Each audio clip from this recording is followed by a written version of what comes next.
Aloha, this is Dr. Nick, and your phone also is airplane mode? Yes. Yeah, okay. We are going to go over some different topics. We're here at the Island Holistic Healing Retreat, and this retreat, we're on day 14 water fasting, and tomorrow we will be breaking the fast, okay?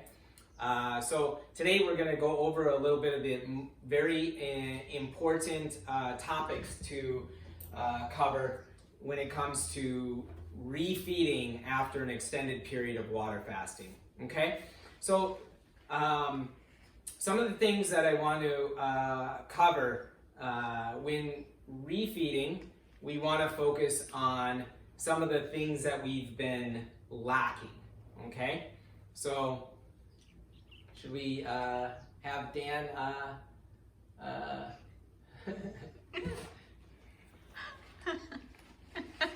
Morning.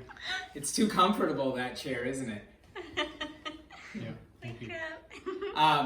So the way that I like to begin breaking the fast is with something that we've been lacking, known as simple glucose. Okay, so for the past couple of weeks you've been missing that category of nourishment. Okay, so when we break the fast, we're going to begin with some simple glucose. Okay, and if possible, we like to use local sourced nourishment in the form of simple glucose. And at this time of the year, we're lucky because we have a type of fruit called lychee. Okay, and the lychee is very delicious. And when we break the fast, we want you to, really appreciate the qualities of, this amazing tropical fruit. Really, because when you first get into refeeding, you want to, really take it slow. Okay, a little bit goes a long ways when you first begin refeeding after a long time of not having any nourishment. Okay, so we're going to peel some lychee and really think about how good those flavors feel. Okay, and really appreciate the opportunity to go back into having what we all miss when we don't have that opportunity, when we discipline ourselves by going into an extended period of water fasting. Okay, the other thing that we're going to focus on is the minerals. Okay, so when we begin refeeding, we like to use the simple compounds like the simple glucose and the minerals in the form of liquids. Okay, because when we go back into refeeding, it's important to chew our liquids. Okay, so we're going to very slowly digest by making sure that our saliva helps us to digest these nutrients. Okay, so some of the other topics that I want to go over, pH. So currently, when we're going through water fasting, as we discussed, our pH levels are going down as we're excreting large amounts of acid, right? So now when we go back into refeeding, we're going to be using very alkaline forming fruits and vegetables. Okay, so these alkaline forming fruits and vegetables are going to help us to have a slightly alkaline pH. Okay, as we have, especially now that we've rid our bodies of so much excess acidity. Okay, so when we go back into refeeding and our diet is very rich in fruits and vegetables which have a high water content, okay, our needs for water goes way down. Okay, because now we're being hydrated with our fruits and vegetables, which has the living water, which has all of the components of what we need to hydrate our bodies, okay? So you'll find that when you're on a healthy diet that includes a rich amount of fruits and vegetables, you may not feel like you need to drink that much water, okay? And that's normal, okay? Does that make sense? Mm-hmm. Okay. So different food categories. Number one, we have the fruits, we have the vegetables, okay? We also have need for other categories as well, such as but we first begin with the fruit and vegetable category, which is easier for your body to absorb and assimilate, okay? Now, as we begin to take in nourishment again, our energy levels and our need for exercise will increase, okay? So now we've been focused on the dissolving part of our body, okay? And then when we get into refeeding, now we're going to get into more of the rebuilding, okay? Rebuilding healthy tissue, okay? So our needs for exercise will increase, okay? Slowly, okay? The first day of refeeding, we're still going to want to make sure that we rest because it takes a day or two before our energy levels start to come back to more normal, okay? So it's okay and it's very understandable that your first 1 to 2 days of refeeding, you're not gonna, start running a marathon, okay? Because then you'll overdo it. And you might feel like, oh wow, that first 8 a.m. refeeding is going to make you, suddenly feel like, wow, I have life inside my body again. But just realize and recognize that those spurts of energy, you give it time before you start to have as much energy as maybe you feel like you might have in that moment, okay? Does anyone have any questions so far? Doing okay? Okay. Okay. Just have a comment about chewing really slow. You have amylase, which is an enzyme in your mouth. So you don't want to just, because you're hungry, you just like swallow it, but you just want, the reason you want to chew so long is that the enzymes breaking down, that's the first step. Then the rest will be assimilated better. Mm-hmm. Thank you. Yeah, thank you for that. And then we're going to get into, as we start to slowly reintroduce different types of food, we'll start to bring in some of the starchy vegetable category, like the sweet potato, the white potato, the taro, the breadfruit, the basmati, rice, okay? So we'll go through some of the menu so that you guys have an idea of, what to expect as well, after we kind of cover some more basic topics first. So what day you introduce the starchy? We'll go through it, yeah. Oh, okay. We'll go through it. And then in this program, okay, we also will introduce some of the really good food, I guess, that we find in the form of eggs. Now, Loke likes to bring us quail eggs from her quails, which Organically fed, second generation. yeah, which gives us an opportunity to assimilate growth hormone. Okay, especially when the egg yolk is not cooked or very lightly cooked, but not to the point of really cooking all the way through it, so that we can also have an opportunity to take advantage of that super clean growth hormone for our bodies. Helps us to really help our bodies to rebuild well. Now in this refeeding program, we will not probably be getting to the animal flesh because it's just too soon to introduce the flesh category. Now, it's important to note that flesh does have some important nutrients, okay? So flesh, the fibers that make up, animal meat has B12, okay? And like we went over this before, how B12 helps our body to break down methylmalonic acid, okay? So our needs for meat is not, we don't need a lot of it, right?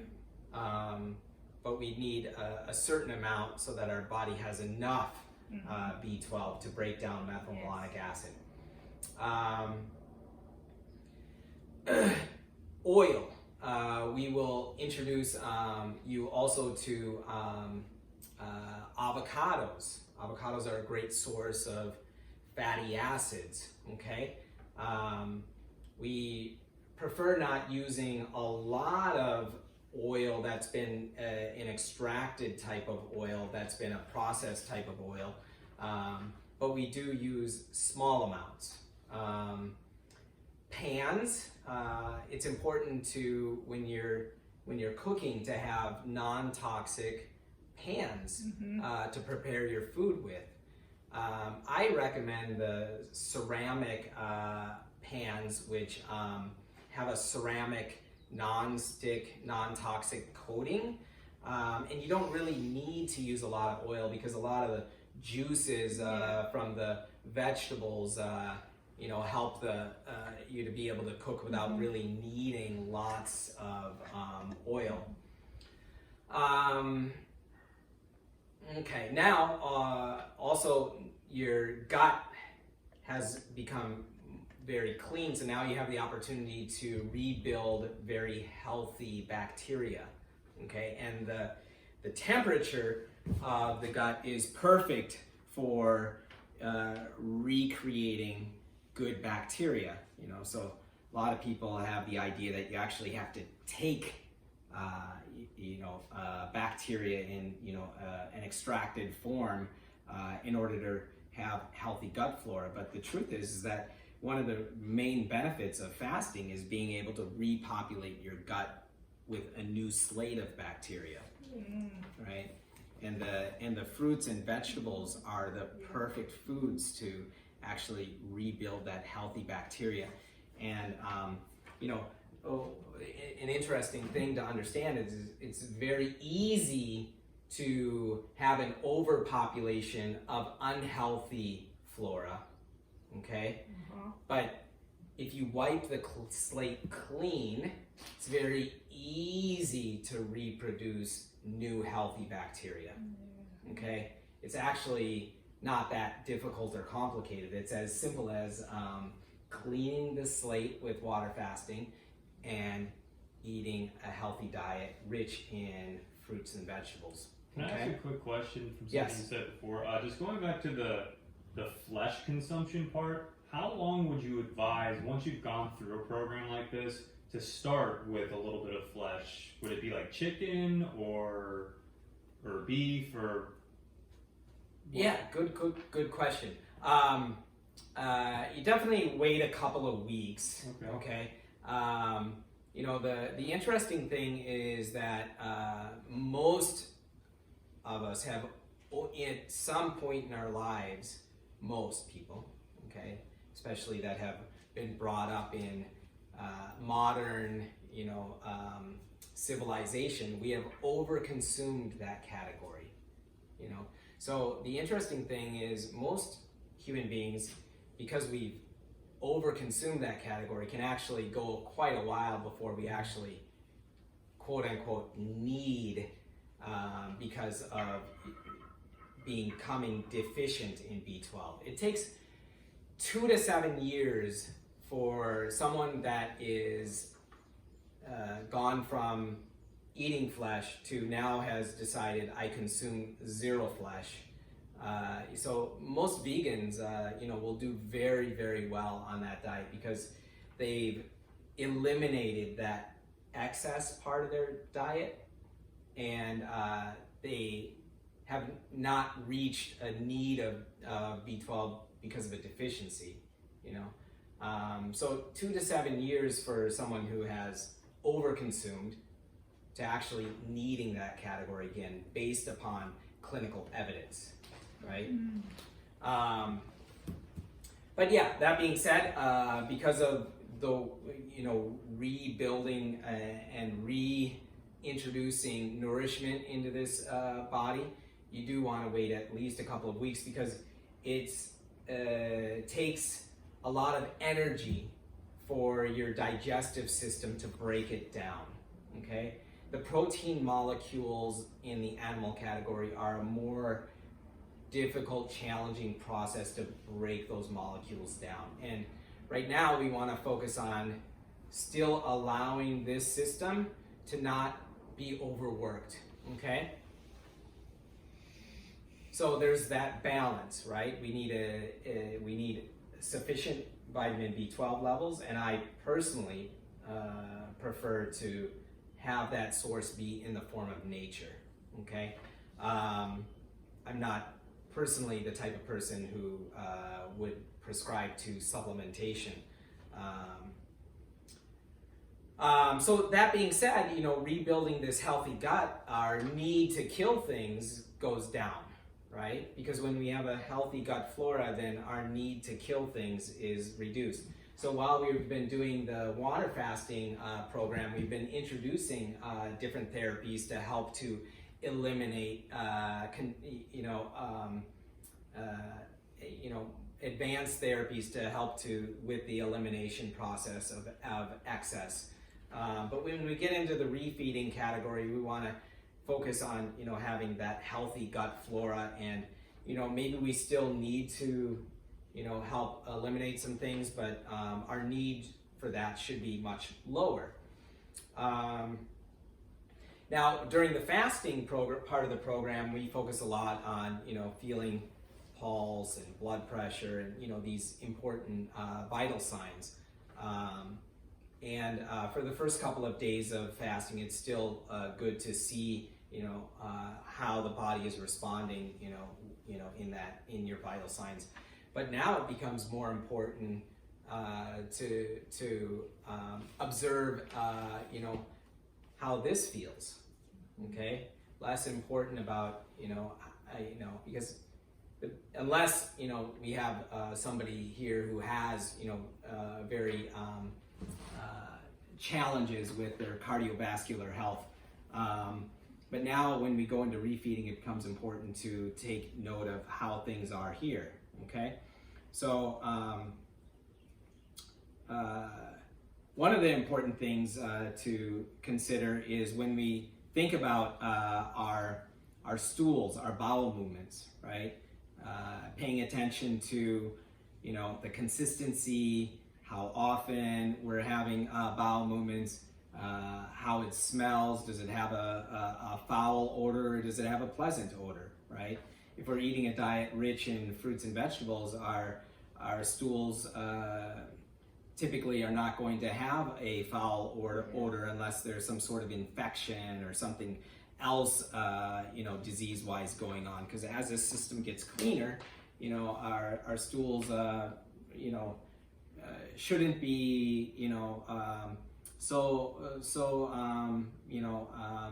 It's like eating meat and so eating meat is definitely going to increase the odor of those stools because it sits in your intestines for a much longer time. It takes time for your body to move those compounds through your intestinal linings. So now when we go into the refeeding part of the program, you know, sometimes your healthy bowel movements will begin very quickly, okay? And sometimes they will take a little bit longer, okay? And so it's normal for sometimes it takes a little bit longer for you to move, you know, your stool when you start with the refeeding. We start with small quantities of food, okay? So it can be normal that sometimes it takes a couple of days for things to start producing bowel movements again, okay? That being said, if we experiencing some discomfort, sometimes we need to help the system by either doing castor oil or maybe an enema, okay? So post-fast bowel activity can be different from person to person. Okay, let's see. Now, one of the food categories that is very popular in the modern day world is dairy, and I just wanted to read this article to you guys, and just because we talked a little bit about how a lot of people have difficult time with the digestion of cow dairy. Okay, this article says, and I'm sure we can find lots of different articles, but this one, for example, it's an ABC News article. Got milk? If you do, take a moment to ponder the true oddness of being able to drink milk after you're a baby. No other species but humans can, and most humans can't either. The long lists of food allergies some people claim to have can make it seem as if they're just finicky eaters trying to rationalize likes and dislikes. Not so. Eggs, peanuts, tree nuts, fish, shellfish, soy, gluten, all can wreak havoc on the immune system of allergic individuals, even causing a deadly reaction called anaphylaxis. But those allergic reactions are relatively rare, affecting an estimated 4% of adults. Milk is different. First off, most people who have had bad reactions to milk aren't actually allergic to it, in that it's not their immune system that's responding to the milk. Instead, people who are lactose intolerant can't digest the main sugar, lactose, found in milk. In normal humans, the enzyme that does so, which is lactase, stops being produced when the person is between 2 and 5 years old. I remember when I mentioned that to you guys about how we lose the production of that enzyme for the digestion of that product. The undigested sugars end up in the colon, where they begin to ferment, producing gas that can cause cramping, bloating, nausea, flatulence, and diarrhea. If you're American or European, it's hard to realize this, but being able to digest milk as an adult is one weird genetic adaptation. It's not normal. Somewhat less than 40% of people in the world retain the ability to digest lactose after childhood. And then it goes through some different numbers. The numbers are often given as close to 0% of Native Americans, 5% of Asians, 25% of African and Caribbean peoples, 50% of Mediterranean peoples, and 90% of Northern Europeans. Sweden has one of the world's highest percentages of lactase-tolerant people. Being able to digest milk is so strange that scientists say we shouldn't really call lactose intolerance a disease, because that presumes it's abnormal. Instead, they call it lactase persistence, indicating what's really weird is the ability to continue to drink milk. So anyways, we can go on, but the interesting thing is that this is when we're talking about milk from the cow, which the casein in the cow's milk is they call that casein A1 casein, which they have found is very difficult for human beings to digest that type of casein. They have found that the casein found in goat milk is much easier for humans to digest. So sometimes obviously as infants the reason why we have the ability to digest lactase is because of the mother's milk, right? And that mother's milk, the casein that's in the mother's milk is, very easy for the infant to absorb and assimilate. And in terms of the animal world, there might be an animal that's easier than the goat. I don't know, but I do know that the goat milk is definitely, as far as I know, the easiest for the infant to absorb because it's closer to mother's milk, right? So, it's just something to consider. Especially when we have children, and if the mother is having a difficult time producing enough milk, the best alternative is to go to the goat's milk if possible. If you don't have that option, then there is some production of goat's milk that you can buy at stores that are pasteurized. But the best option is being able to get it fresh. But you say don't drink milk. Well, I'm not a firm believer that human beings absolutely need that food category just because there's so many other food categories available to humans, you know what I mean? So it's not one that we need. The other thing to consider is... coconut milk? Well, now that brings me to a very good point. One that I wanted to bring up and I almost forgot.